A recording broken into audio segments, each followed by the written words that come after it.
Em 1998, uma nova empresa foi fundada. Sua missão seria organizar a informação mundial e fazer com que fosse universalmente acessível e útil.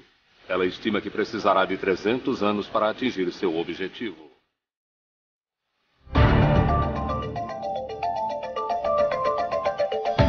O jeito Google de trabalhar. Empresas bem-sucedidas começam com metas audaciosas e não há dúvida de que o objetivo do Google de querer organizar toda a informação mundial e fazer com que ela fosse útil era uma meta audaciosa. Começamos com a internet, mas vemos nossa missão como algo além da rede. Para nós é a forma que comunicamos aquilo que pensamos, porque há muita informação. O Google pode ter começado como um simples sistema de busca, mas hoje com aplicativos como Android, Chrome, Wave, Picasa, Google Apps, YouTube, Google Ocean e agora até seu próprio smartphone se tornou uma potência na internet. Este tsunami tecnológico ataca quase diariamente com suas equipes de desenvolvimento localizadas em todo o mundo. No processo, o Google se tornou um aspirador global de dados digitais. Lida com estimados 20 petabytes de dados todos os dias, ou o equivalente a 130 bilhões de fotografias, ou 5 bilhões de músicas em iPod. Também lida com mais de 1 bilhão de buscas por dia, e essas buscas deixam a pegada digital de cada pessoa que visita o site. Uma das coisas interessantes a respeito das buscas do Google é que é um banco de dados de intenções. É uma coletânea incrível do que se está pensando num determinado momento, com base no que se está procurando ou no que se está escrevendo em e-mails. E qualquer instituição que tenha acesso a isso pode ter poder sobre você, ou pode vir a afetá-lo de forma negativa. Sabem o que é isto? Alguém sabe o que é isto aqui? Os fundadores do Google, Sergey Brin e Larry Page. São as pessoas que estão acessando o Google pelo mundo. Certo. Não percebi o que era quando vi pela primeira vez. Mas foi isso que me ajudou a ter noção. Isto é o que processamos no escritório, que fica ligado em tempo real. E cada um destes pontos elevados representa cerca de 20 a 30 buscas.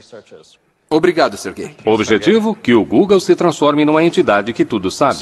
Esta palestra deve ser sobre o futuro. Por isso pensei em tocar um pouco nesse assunto. E para fazer uma busca perfeita é necessário ser esperto. Na verdade, o sistema de busca perfeito seria a inteligência artificial. E estamos trabalhando nisso. É um tanto irônico que eles usem uma imagem de Hall, o computador do mal do filme 2001, Uma Odisseia no Espaço, ao promoverem uma mensagem tão benevolente. Em parte, queremos fazer do mundo um lugar melhor. If I ruled the world, every day would be the first day of spring. Em pouco mais de 10 anos, o Google se tornou um dos maiores participantes e dos mais incomuns do Vale do Silício. Nesse período, a empresa cultivou a imagem de uma presença ampla e benigna, mas essa percepção pública está mudando. Quando o Google começou a digitalizar milhões de livros, autores e editoras não responderam com vivas, mas com processos alegando violação de direito autoral. Logo depois do lançamento do Google News, a empresa passou a ser demonizada pela mídia impressa, que a acusou de destruir seu negócio publicitário e ser responsável pela queda das receitas advindas de circulação. O site do YouTube do Google, para os segmentos de música e televisão, é visto como um concorrente ameaçador atacando seus métodos tradicionais de gerar receita. E quando o Google começou a fotografar as ruas, escandalizou os protetores da privacidade. Independente do segmento para o qual o Google resolva se expandir, parece estar sempre acompanhado por confusão e revolta. E sempre há controvérsia. O Google volta ao lema corporativo que nasceu da aversão de um de seus primeiros funcionários à postura corporativa. Tendo vindo da Intel, lá no fundo eu tinha aquela ideia de não quero trabalhar em uma grande empresa. Eu estava interessado em algo que pudesse ser um pouco mais provocante, um pouco mais interessante e que talvez deixasse as pessoas um pouco desconfortáveis. Então, só de estar ali na reunião, eu estava tentando pensar em algo interessante. E aí apareceu na minha cabeça, não faça o mal. Quando entrei, pensei que era uma piada, que era apenas uma forma de fazer marketing dentro da empresa. E um dia eu estava sentado na sala, nunca vou esquecer, Estávamos conversando sobre publicidade e um dos engenheiros, chamado Ron, bateu na mesa e disse: "Isso é fazer o mal." De repente, a conversa parou. Foi como se todo mundo tivesse pulado da cadeira e se escondido embaixo da mesa. E aí a conversa se concentrou em se aquela mudança em particular era positiva ou negativa para os usuários. Acabamos não fazendo a alteração por esse motivo. Não é um lema ruim, mas está mal colocado, porque está ficando cada vez mais difícil dizer que alguém não faz o mal. Se pensarmos no escopo das diferentes atividades em que os provedores de serviço estão envolvidos, não é mais só busca. Palo Alto, Califórnia. O sistema de busca Google nasceu no berço de inovação tecnológica que era o Departamento de Ciência da Computação da Universidade de Stanford. Larry Page e Sergey Brin se conheceram como estudantes de doutorado em 1995. Eles tinham muito em comum. Os pais dos dois eram professores universitários e as mães dos dois eram cientistas. Nasceram em 1963 e ambos cresceram com computadores e adoravam tudo que se relacionasse com eles. Nosso programa de doutorado é muito seletivo, mas não pensei quando os vi pela primeira vez. Uau! É a pessoa mais inteligente que já conheci. Héctor Garcia Molina foi um dos orientadores de Sergey Brin, trabalhando com ele em alguns problemas de mineração de dados. O que me chamou a atenção no Sergey foi a sua idade. Ele entrou aqui como doutorando aos 19 anos. Essa era a primeira coisa que chamava a atenção ao vê-lo. Era um rapaz muito jovem que sabia muito e era muito inteligente. Sergey Brin nasceu na Rússia, foi um prodígio da matemática que amava nadar e fazer ginástica. Larry Page foi um inventor buscando mudar o mundo. Em algum momento, não sei exatamente quando, eles se conectaram e começaram a trabalhar juntos no sistema de busca. Eles criaram seu sistema de busca inicial usando computadores prontos e tiveram que implorar para que a universidade emprestasse alguns computadores. Depois de estourarem o limite do cartão de crédito, conseguiram algumas soluções engenhosas para suas finanças limitadas. Larry, então, descobriu que ficaria mais barato se comprassem os discos individuais sem os cases. E montaram suas próprias máquinas, conseguindo mais capacidade de armazenamento pela mesma quantia. Com uma estrutura feita de blocos de construção de brinquedo e o molho secreto de algoritmos que chamavam de backrub, eles montaram um novo sistema de busca revolucionário. Era imediatamente perceptível que a ordenação das páginas era significativamente melhor do que aquela fornecida pelo Alta Vista. Em meados de 1990, o Alta Vista, assim como a maioria dos outros sistemas de busca, olhava apenas o texto, classificando os resultados com base em quantas vezes uma palavra-chave aparecia. O sistema de busca de Larry e Sergey era muito mais sofisticado, com um algoritmo matemático que olhava o número de links de e para os sites da internet. Quanto mais links, maior é a classificação. A primeira busca que digitei no Google foi a taxa de câmbio canadense. E ele me deu exatamente a informação correta que eu poderia querer sobre aquela taxa de câmbio. E eu fiquei... Odeio usar o termo maravilhado, mas fiquei maravilhado por ter conseguido encontrar exatamente o que eu queria com tanta rapidez. Acho que perceberam que um projeto de pesquisa de universidade não lhes daria o escopo e a escala necessários para que o sistema funcionasse. Então disseram, vamos tirar uma licença, vamos sair, montar uma empresa, deixá-la funcionando e aí voltamos para terminar a pesquisa. Larry e Sergey preparavam-se para deixar Stanford para dar início à sua empresa de sistema de busca registrada como Google, grafia errada de um termo matemático para 1 seguido de 100 zeros. Enquanto isso, continuaram participando do programa de ciência da computação. Me apresentaram um trabalho que já tinham feito no sistema de busca e, devido aos meus interesses, eu queria fazer parte daquilo. O Google ganhou seu primeiro funcionário, Craig Silverstein, um colega do doutorado. Éramos os 3 no começo e parece que durante uma eternidade fomos só nós. Nós nos importávamos muito com a adequação à cultura. E recusamos a contratação de algumas pessoas que, embora fossem tecnicamente muito qualificadas, não tinham a personalidade certa para trabalhar conosco. Os 3 doutorandos de Stanford abriram a sede da empresa naquele clichê do Vale do Silício, numa garagem. A empresa começou a se expandir. Entrei em janeiro de 1999, alguns meses depois de terem começado. Havia na época mais 4 pessoas na empresa, incluindo Larry e Sergey. E eles alugavam metade de uma casa de alguém que ainda morava lá, e que hoje é um dos vice-presidentes do Google. E todos os computadores estavam trabalhando em escritórios ou quartos. A garagem estava incluída, acredito que tínhamos uma impressora lá, e tínhamos uma mesa de ping-pong, mas a empresa não era toda na garagem. Trabalhamos na garagem, eu fazia questão disso. Talvez fosse um dia por mês ou um dia a cada 2 meses, mas eu fazia questão de que de vez em quando nós entrássemos naquela garagem e trabalhássemos um pouco ali. E eu queria poder dizer aos outros, num momento como este, que começamos numa garagem, para fins de registro. Começamos numa garagem, só que foi numa garagem que tinha aposentos e uma casa. Quando o Google ficou grande demais, mudou sua sede corporativa para um escritório normal no centro de Palo Alto. Estávamos em Palo Alto naquela época, que era a cidade dos restaurantes, e minha meta era irmos a um restaurante diferente todas as noites. Jantávamos e almoçávamos fora o tempo todo. A empresa estava se expandindo rapidamente e logo eles se mudaram de novo, mas com menos restaurantes perto do novo endereço, Larry e Sergey decidiram que seria mais eficiente e barato se tivessem uma cozinha própria e com seu próprio chefe.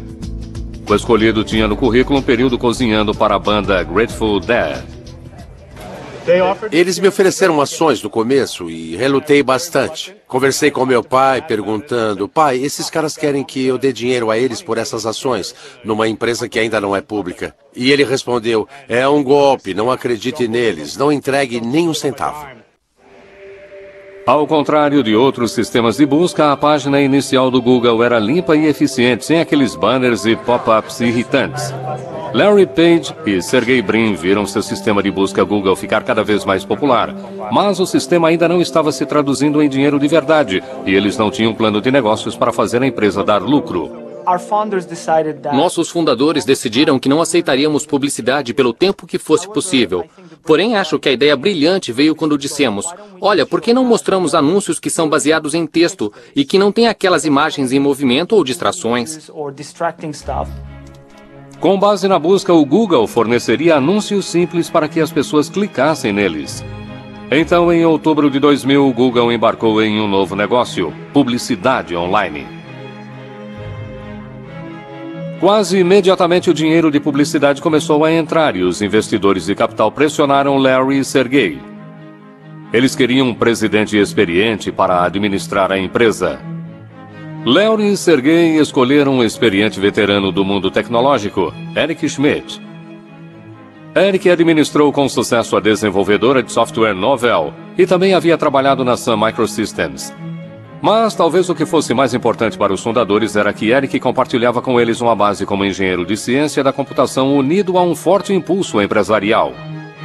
O Google adotou a posição de que a criatividade vem de empresários individuais envolvidos na empresa, que geralmente têm uma ideia, mas não têm tempo de trabalhar nela. Então inventamos um conceito chamado de 20%, e todos os técnicos da empresa devem, estimulados por nós, dedicar 20% do seu horário de trabalho em coisas que eles acham interessantes e não em coisas que nós achamos interessantes. O funcionário número 23, Paul Buchheit, foi o criador do lema Não Faça o Mal. Também foi um engenheiro que em apenas um dia criou o Gmail, um programa de e-mail usado internamente pelos Googlers. Houve muita objeção a sequer dar andamento ao Gmail para começo de conversa. Mas um dos pontos principais foi que não era possível ganhar dinheiro com e-mail. Então essa ideia ficou flutuando e pensamos em fazer publicidade dirigida. Por exemplo, você recebe uma mensagem sobre uma viagem de esqui e receberá um anúncio de equipamento de esqui ou luvas ou algo assim. Ele decidiu tentar escrever um código para ver se era possível para os computadores do Google varrer as mensagens do Gmail e apresentar um anúncio adequado. Quando cheguei no dia seguinte, o pessoal estava muito inquieto e não de uma forma totalmente positiva. Teve gente que achou que era uma péssima ideia. Pelo que me lembro das reuniões que ocorreram durante um ano, foi um debate constante sobre quais os tipos de recursos, se a publicidade funcionaria e assim por diante. E acabamos decidindo tentar. De fato, lançamos o Gmail em 1º de abril e ele foi visto em grande parte como uma piada. A inclusão de anúncios direcionados no Gmail em 2004 provou não ser piada ao aumentar os crescentes resultados do Google. Ele havia se transformado numa máquina de ganhar dinheiro com publicidade. E por falar em publicidade, a oferta inicial das ações do Google recebeu mais publicidade do que qualquer outra oferta na história. Quando o Google estava se preparando para abrir o capital, precisou revelar um segredo muito bem guardado: suas receitas e lucros incrivelmente altos. Isso pegou os observadores de investimentos de surpresa, fazendo com que a ação do Google se tornasse muito atraente. E então, em 19 de agosto de 2004, o primeiro dia de negociação das ações do Google, nasceram centenas de milionários. Aqueles investidores iniciais e os primeiros funcionários do Google tiraram a sorte grande. Pessoas que entram em uma empresa, a abertura de capital é um ótimo negócio. Qualquer estratégia de saída, suas ações são compradas por outra pessoa. E se o capital for aberto, é um ótimo negócio. Faz com que repense sua vida. Estou bem, estou confortável. A maioria me considera rico. Eu me considero rico. Larry e Sergey agora estavam mais do que ricos. Precisaram de apenas 6 anos para virarem bilionários. Sua empresa Google virou um dos principais sistemas de busca do mundo. Até entrou em dicionários como verbo. O Google, como ferramenta tecnológica, se tornou parte da cultura pop. E a percepção que os jovens têm do Google é um cruzamento entre um dormitório de faculdade e o paraíso dos geeks. Ou seja, o Google recebe mais de 1 milhão de currículos por ano. Cheguei ao Google e pela primeira vez eu realmente sinto que todo mundo sabe o que está fazendo. E que sabem mais do que eu. O que é preciso então para ser um dos poucos escolhidos para ser um Googler?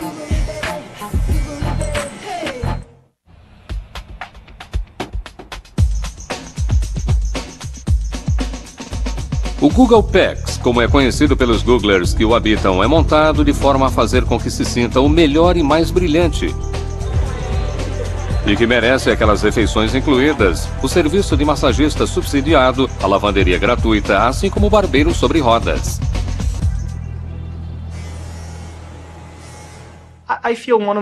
Acho que uma das melhores coisas a respeito do Larry e do Sergey é que eles foram muito espertos e foram brilhantes.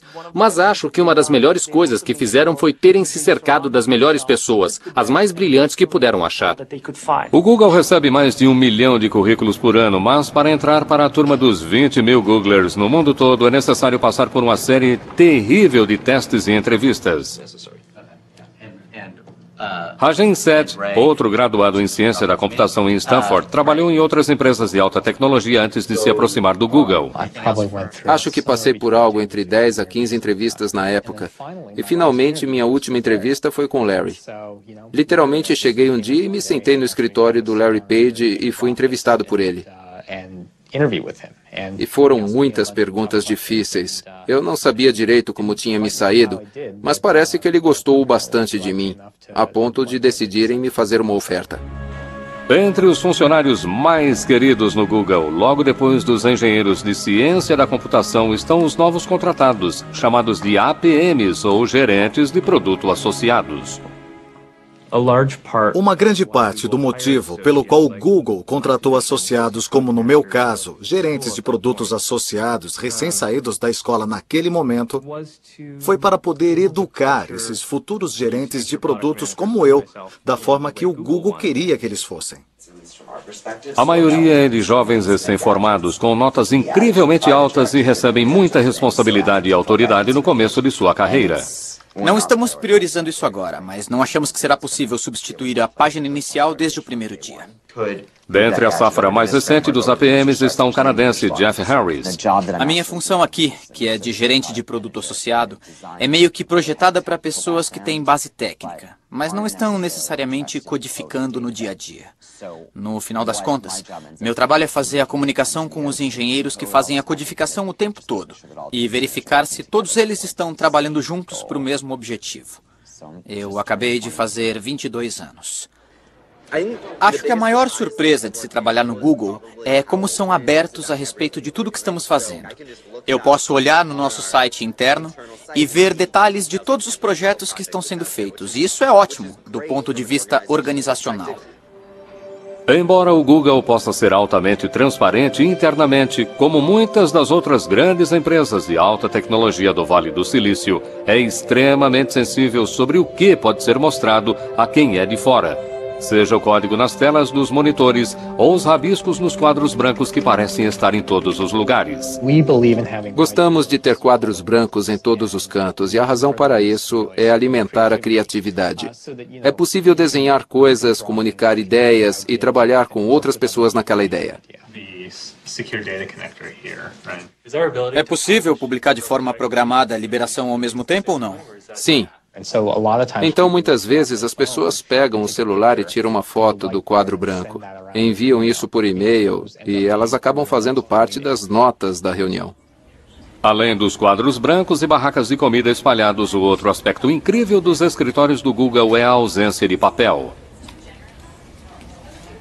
Operamos praticamente sem usar papel. Uma das coisas que fizemos aqui no Google é que os usuários têm laptops que levam consigo para as reuniões a que comparecem. As anotações são feitas de forma eletrônica para que possam ser instantaneamente compartilhadas com as pessoas. Um apetite insaciável para o que é novo e inovador, cobrindo um amplo espectro de tecnologia, significa que o Google está constantemente começando. É claro que nem tudo é inventado no Google. Também temos equipes procurando novas tecnologias em pequenas empresas que podemos escolher, que podemos comprar e que se beneficiarão da estrutura do Google. Com bastante dinheiro e ações à sua disposição, o Google pode comprar empresas pelas quais se interesse. Foi assim que o YouTube se tornou um produto Google, assim como o Google Earth e o Picasa, assim como o programa de processamento de texto baseado na web chamado Writely. Writely era um processador de texto no navegador. Você o acessa como um site normal e trabalha. O Google nos percebeu porque recebemos muita divulgação. O Google comprou o Writely e contratou seus fundadores para ajudar a desenvolvê-lo. Minha experiência foi como uma criança que está fazendo pequenos barcos de papel em um riachinho qualquer. E estava ótimo e divertido. Aí um ricaço passa por ali e diz: rapaz, está ótimo, pega esse monte de placas grossas e um exército de soldadores e quero que construam uma esquadra de navios de batalha. O Writely foi modificado para o Google Docs, um processador que tira os dados do computador pessoal para os servidores do Google. É meio estranho e esquisito. Sou definitivamente um cara de barba grisalha. Tenho 42 anos, não que seja tão velho, mas aqui estou na parte superior da faixa etária. Há muitos engenheiros jovens aqui. Não me incomoda. Acho que é interessante. Acho que todo mundo chega a este ponto na carreira em que as coisas começam a parecer óbvias. Não me incomodo com a cultura técnica aqui. Isso não me intimida. Sou um codificador muito produtivo, feroz, bem dedicado, mesmo quando escrevo códigos, e eles morrem de medo de mim, então eles não me incomodam. Eu não estava aqui quando fundaram tudo, mas entendo que a concepção básica da cultura é que queriam fazer e enxergar tudo do ponto de vista de um engenheiro. Desse ponto de vista, a eficiência pode muito bem ser o objetivo principal do engenheiro. Precisamos de mais triagem. Você abre um documento de texto no Gmail e dá erro. A maioria das equipes faz isso toda manhã. Tem uma reunião em pé, é muito curta, dura uns 10 minutos. Cada um fala no máximo 1 minuto. O lápis é a concha do Senhor das Moscas, lembra disso? Quem está com o lápis está com a palavra. É por isso que foi uma reunião muito eficaz e levou apenas 5 minutos para contarmos para a equipe tudo o que está acontecendo.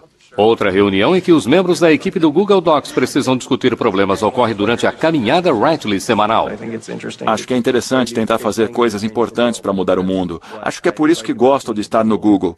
Queremos mudar o mundo, queremos fazer coisas grandiosas. Qual o problema com o algoritmo que temos? O cara ficou editando por 8 horas. O começo e o final foram cortados. Não, tudo bem. Temos que lidar com dezenas de milhões de usuários, grandes centros de dados e grandes máquinas e grande engenharia. E é muito legal. Para geeks de computador, a diversão começou mesmo em 1976, em uma garagem do Vale do Silício, quando 2 desistentes da faculdade começaram uma empresa chamada Apple e lançaram uma revolução, a revolução dos computadores pessoais. O poder do computador pessoal cobriu milhões de lares e escritórios em todo o mundo e mudou tudo. Mas agora, após mais de 1/4 de século se insinuando em nossas vidas, o computador perdeu quase todo o seu brilho mágico. O Google está de olho na criação de outra revolução ao eliminar a necessidade de computadores pessoais. Ele quer colocar o máximo de dados que for possível em seus próprios servidores. Uma das coisas que acho subestimada é que desde o começo, já em Stanford, eles eram ótimos em minimizar o custo de montar sistemas computacionais. E continuaram com essa capacidade de gerar imenso poder computacional a custos relativamente baixos. Desde seu começo, o Google definiu como prioridade produzir o mais barato possível todos os seus servidores em instalações de armazenamento para lidar com sua vasta busca e registro da internet. E conforme a internet cresceu, o mesmo ocorreu com a necessidade de capacidade computacional. O Google constrói grandes centros de dados. Usamos componentes de computadores pessoais e construímos muitos sistemas especializados agora para lidar com o tipo de escala que é necessária. A escala está no coração do Google. Não apenas o Google tem acesso a poder computacional quase infinito, mas o que talvez valha mais é o fato de ter acumulado uma coleção incrível de dados. Dados que podem ser usados para teste numa escala nunca antes vista pela maioria dos novos engenheiros computacionais. Meu colega e eu estávamos jogando algumas ideias e falávamos de algo que depois acabou sendo algo próximo ao Google, bookmarks. E fizemos alguns cálculos e falamos que seria, 4 petabytes de dados. Não é tanto assim. E aquela sentença, 4 petabytes de dados, não é tanto assim. É algo que, antes de eu ter ido para o Google, teria sido um choque ouvir essas palavras saindo da minha boca. Aqueles chocantes 4 petabytes são equivalentes a 4 milhões de gigabytes, números tão gigantes que é quase impossível para a compreensão de simples mortais. Conforme a memória aumenta de capacidade e reduz no preço, o Google está passando para algo chamado de computação em nuvem. A ideia toda por trás da computação em nuvem é ir adiante e colocar tudo em um servidor administrado por profissionais. O problema hoje é que todas as suas coisas estão em seu computador. Se ele cair, quebrar, se apagar, é um desastre. Por que não colocar então tudo que é importante em outro lugar, manter em segurança sob seu controle, que esteja disponível sempre que precisar em todos os dispositivos e onde quer que você esteja? A mudança para a nuvem está fazendo uma revolução na forma como nos comunicamos, como trabalhamos, como nos divertimos, na verdade, como vivemos. As pessoas imaginam o que aconteceria a informações que são minhas exclusivas, meus registros bancários, meu histórico de saúde, seja lá o que for, mas que eu não controlo. Estão sentadas lá em algum lugar. E preciso confiar que quem esteja cuidando delas não as use para algo indesejável. Será que a mudança para a nuvem abrirá a porta para que os governos e as empresas acessem secretamente dados a nosso respeito?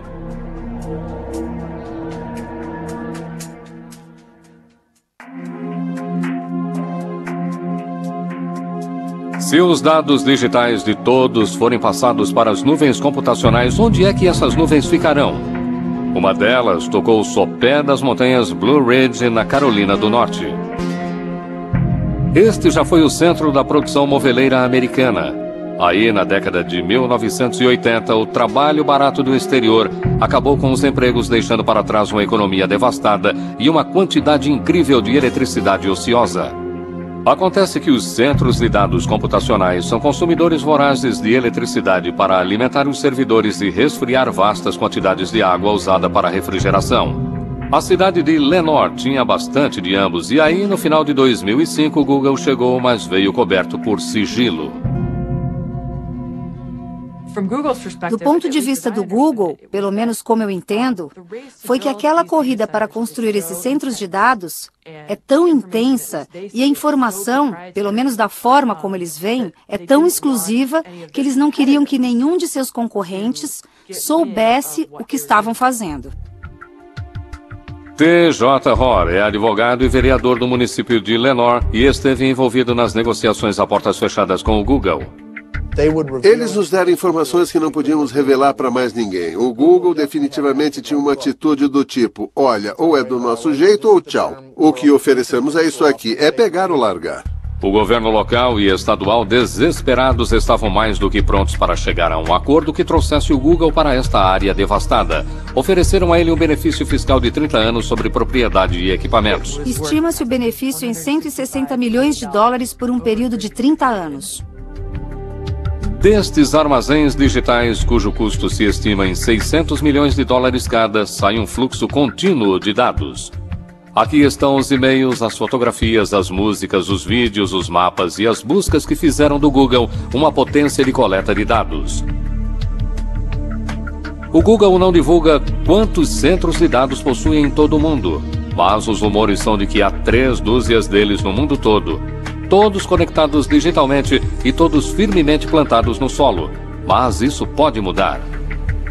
O Google registrou uma patente para construir centros de dados no mar aberto. Alimentados pelas tecnologias mais recentes de aproveitamento da energia das ondas, os servidores do Google ficariam em balsas. A expectativa é que esses servidores marítimos seriam muito mais baratos e certamente não haveria impostos sobre imóveis e propriedades a pagar. Ainda precisam construir um modelo que funcione, mas o Google é uma empresa que gosta de se mover rapidamente quando se trata de tecnologia de ponta. Porém, o Google não teve pressa quando se tratou de abrir um escritório na China. O crescimento no uso da internet na China é incrível. Até 2009, seus usuários de internet ultrapassaram toda a população dos Estados Unidos.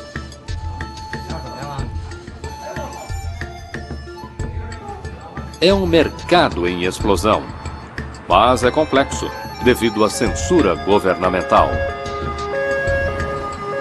Demoramos a entrar na China. O motivo era a nossa preocupação com algumas leis sobre conteúdo. Para o Google abrir escritório na China, ele teve que concordar em bloquear certos sites de seus resultados de buscas. O governo chinês decide quem passa pelo firewall chinês.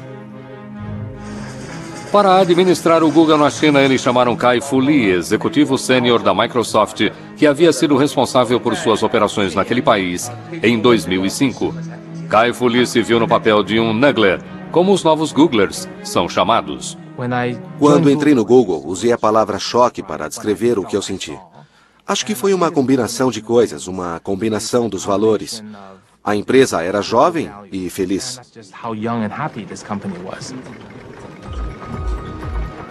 Meu objetivo era fazer a cultura do escritório do Google China o mais próximo possível à do escritório do Google em Mountain View. Mas é impossível fazer exatamente igual, porque a cultura chinesa e a cultura americana são diferentes. Nada separa essas duas culturas mais do que quem está realmente usando a internet. O usuário médio da internet tem 25 anos na China, contra cerca de 42 anos nos Estados Unidos. Então a diferença é significativa, e os padrões de uso também são bem diferentes. Os usuários chineses, por serem mais jovens, tendem a gostar de entretenimento, jogos, música, vídeo. Tendem a usar menos a busca e comércio virtual. Da mesma forma, quando usam a rede, eles tendem a querer algo que seja muito agitado e estimulante. Ao contrário das interfaces simples de usuário. Os internet cafés são cheios de jovens e muitos estão aqui porque em casa eles seriam proibidos de jogar esses jogos e filmes. O que parece que não é proibido nem aqui nem em casa é baixar música pirateada.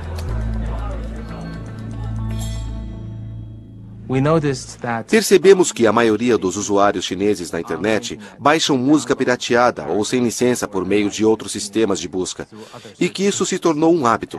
Acho que a maioria dos usuários acredita que tem direito de fazer isso.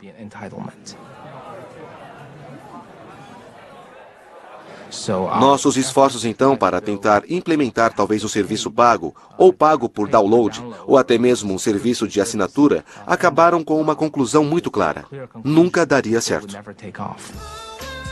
Um engenheiro do Google e um gerente de produto usaram seus 20% para gerar o Google Music, um programa gratuito para baixar músicas que tem o apoio das principais gravadoras. Esperamos encontrar a fórmula que seja não somente bem-sucedida, popular, mas também lucrativa para as gravadoras, nossos sócios e para nós.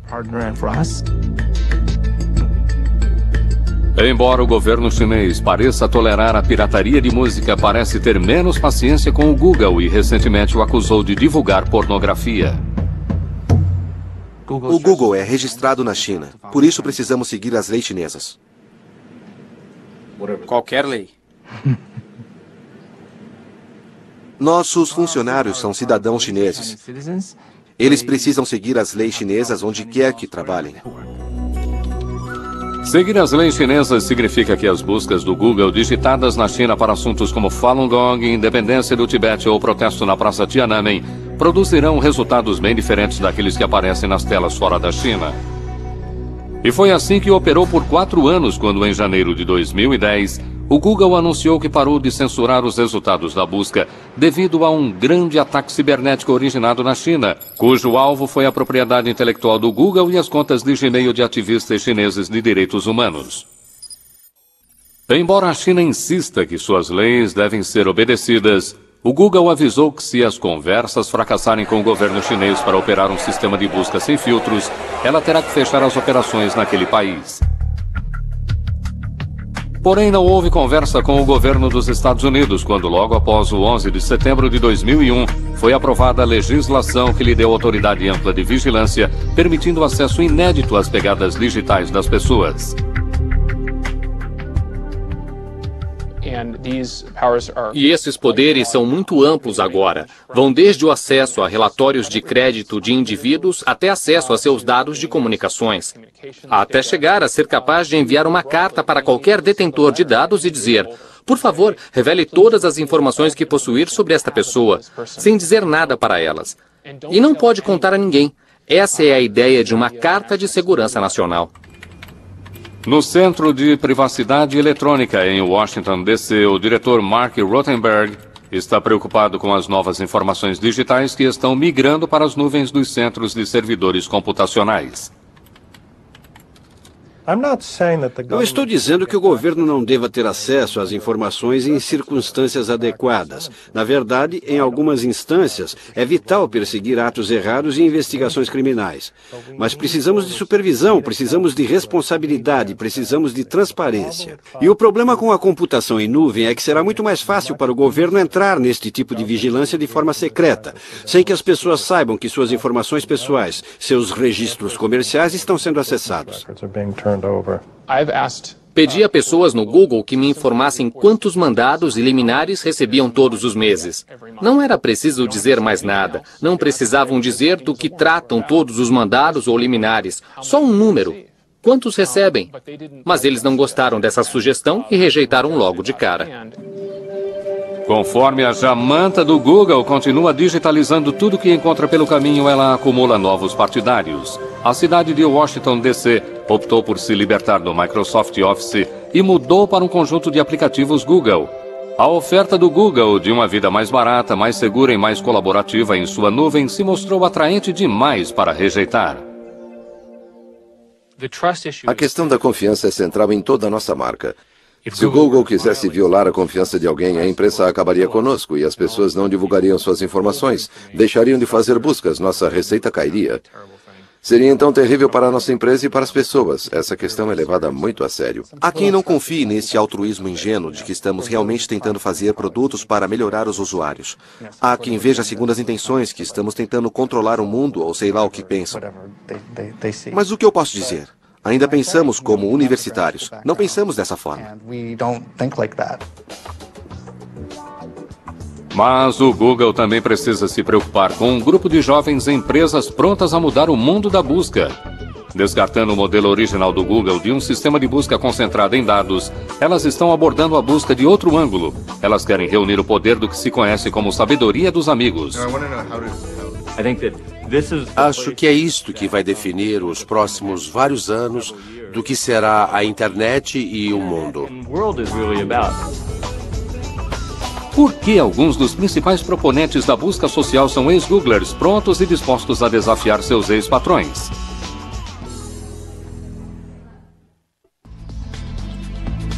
Com quase 20 mil funcionários em todo o mundo, o Google está começando a ver alguns de seus primeiros funcionários saindo para dar o que pensam ser o próximo grande passo.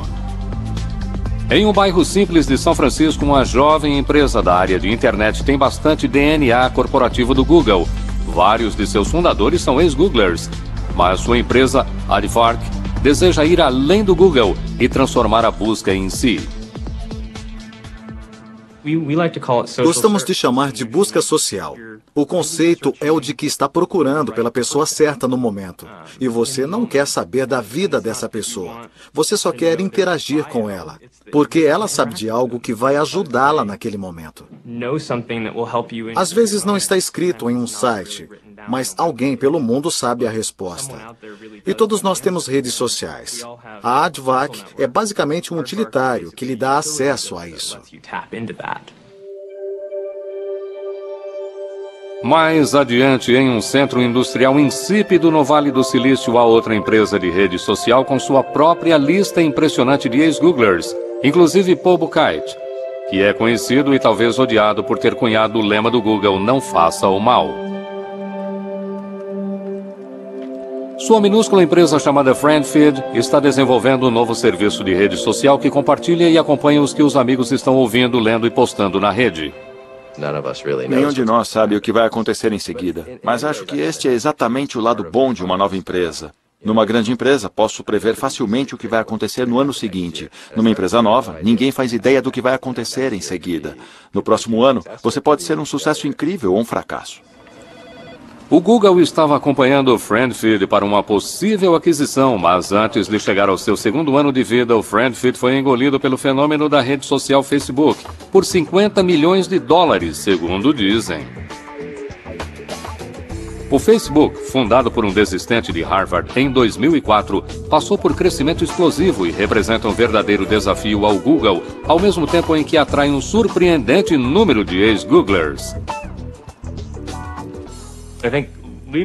Acho que sair do Google e optar por vir para o Facebook só demonstra como estou compelido e convencido da importância da missão do Facebook. O Facebook e o Twitter são atualmente as redes sociais mais usadas e eles perceberam que essas recomendações, baseadas em amigos, é uma forma de busca muito distante dos algoritmos e cálculos frios do Google. Para a maioria das pessoas fora da engenharia, o mundo trata de relacionamentos, trata de se conectar com outras pessoas, e nisso realmente o Facebook é o próximo passo da evolução do que realmente importa do ponto de vista tecnológico. O Google, na verdade, entrou no mercado de rede social com algo chamado Orkut. Embora seja muito popular na Índia e na América do Sul, não conseguiu atrair números expressivos de seguidores entre os europeus e os norte-americanos. O Google realmente não entrou nos negócios de rede social e acho que isso se deve em parte à personalidade dos fundadores. Como eles são engenheiros, acho que papo furado com os amigos não é a prioridade. A prioridade é reunir informação do mundo científico. Acho que pensaram que aquilo não era interessante, importante, porque alguém perderia tempo com aquilo. Ficou claro quando o mundo mudou para o Facebook e Twitter. Eles disseram, também podemos fazer isso tecnicamente? Claro, podemos colocar coisas do Twitter no Gmail, coisas do Facebook no que temos, e temos o Orkut, mas acho que o coração da empresa não está ali. A empresa não trata disso, trata de informação, toda a informação do mundo. O Google realmente acredita que os dados criarão um incrível benefício para a sociedade. A empresa acredita firmemente que vai encontrar formas de usar dados para melhorar a nossa vida, facilitar a nossa vida, para que nossas decisões fiquem mais eficientes. Eles acreditam piamente nisso. Por exemplo, com as tendências de gripe, acreditam que monitorar as buscas individuais ao procurarem por coisas como tosse ou outros problemas médicos vão detectar a gripe e serão capazes de intervir de forma mais eficiente e menos pessoas morrerão. Quando o Google fez sua oferta inicial de ações, Larry e Sergey escreveram uma carta pessoal explicando que aspiravam para o futuro da empresa. O Google não é uma empresa convencional, escreveram, e nem pretendemos ser. A missão do Google de coletar toda a informação mundial e deixá-la acessível e útil, e fazer isso dentro de 300 anos, já fez com que a empresa fosse muito além das buscas em sites da internet. Seja fotografando as ruas ou digitalizando os livros do mundo, ou transformando nossos dispositivos móveis em portais da internet, ou criando o maior repositório de vídeo do mundo em sua própria nuvem, o Google continua sendo um fenômeno tecnológico. Mas seu futuro depende de algo um tanto não científico. Confiança. A confiança de que está mantendo nossos dados a salvo de hackers e governos curiosos. A confiança de que a empresa não está fazendo uso inadequado de nossas informações. E, por fim, a confiança de que o Google está se mantendo fiel ao seu lema, não faça o mal. Em fevereiro de 2010, a empresa de busca Aardvark foi comprada pelo Google por 50 milhões de dólares. If I ruled the world, there'd be happiness that no man could end.